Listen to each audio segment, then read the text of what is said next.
And welcome to another update video on ADA. The price continues to move in this consolidation pattern.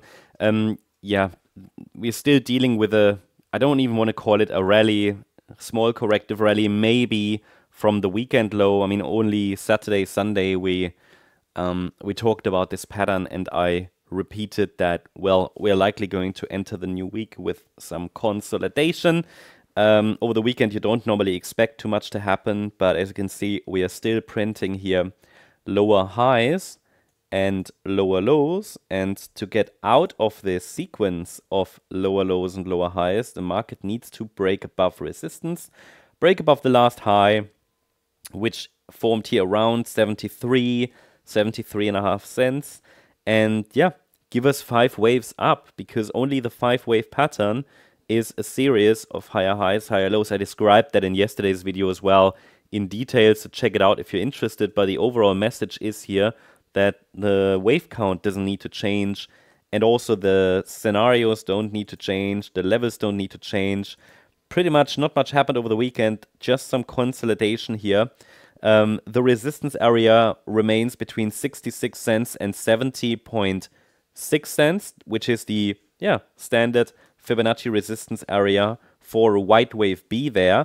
And as long as the market holds kind of below the 78.6 retracement, there is no need to indicate or to expect something different. There's no need to expect that, you know, we're dealing with a breakout pattern or anything. Of course, we can watch for it, but there is no clear setup for it. Okay, there's no clear setup that we're breaking out to the upside or anything. It's 70.6 cents, however, would be the pivot that allows us to distinguish between the white scenario and the blue one.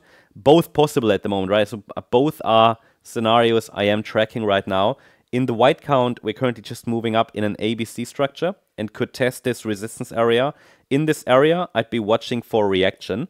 Again, only a break above 70.6 cents would likely lead to a wider rally, a larger rally, a more substantial move up. So that could be, for example, an extension of the X wave, which would then mean A, B, C, for example.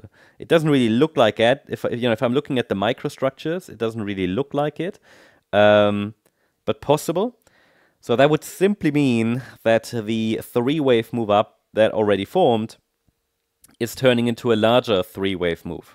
So it wouldn't really change anything. It would simply delay the Y wave to the downside. I would nearly like to see that, actually. I mean, to support my overall bullish thesis further, it would be ideal for the price to do it.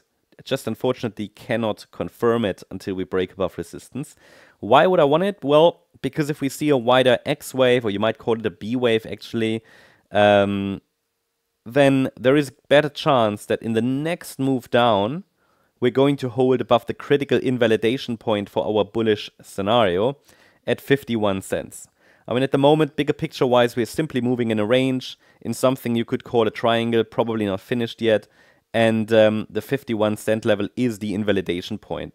You might recall that. And obviously, the higher we go in the range, the higher the probability that in the next dip, we can hold the 51 cent level, which is critical to keep this wave count, this triangle pattern we've been talking about over recent weeks, alive. Yeah, that's pretty much it. I mean, I would very much, even in the white count, I would prefer a slightly higher B wave. Yeah, but I can tell you that once we break below this last swing low there at 61.3 cents, probabilities increase that we're already in the C wave down. If it happens from here, we get really close to 51 cents, which would be quite critical. So ideally, we push a little bit higher today. That's the update on ADA. I hope you liked the update. If you did, please hit the like button, leave a comment and subscribe. And if you really like the content, then please check out the channel membership. Thank you very much. Bye-bye.